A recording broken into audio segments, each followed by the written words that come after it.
In right relation to God. January 26. In heavenly places.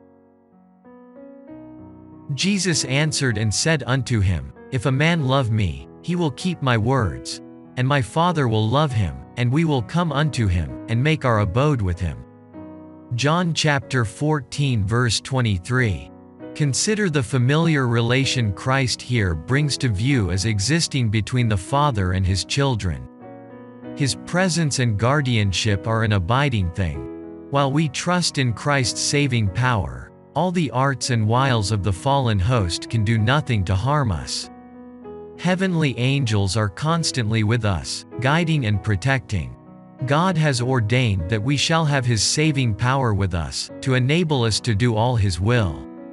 Let us grasp the promises and cherish them moment by moment. Let us believe that God means just what He says. The Review and Herald, January 7, 1909. There is a possibility of the believer in Christ obtaining an experience that will be wholly sufficient to place him in right relation to God.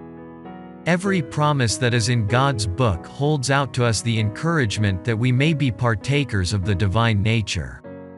This is the possibility, to rely upon God, to believe His word, to work His works, and this we can do when we lay hold of the divinity of Christ.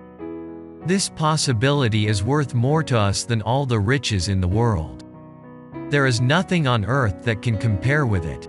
As we lay hold of the power thus placed within our reach, we receive a hope so strong that we can rely wholly upon God's promises. And laying hold of the possibilities there are in Christ, we become the sons and daughters of God. The Review and Herald, January 14, 1909. There are high attainments for the Christian.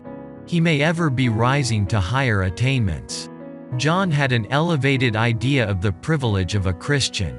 He says, Behold, what manner of love the Father hath bestowed upon us, that we should be called the sons of God.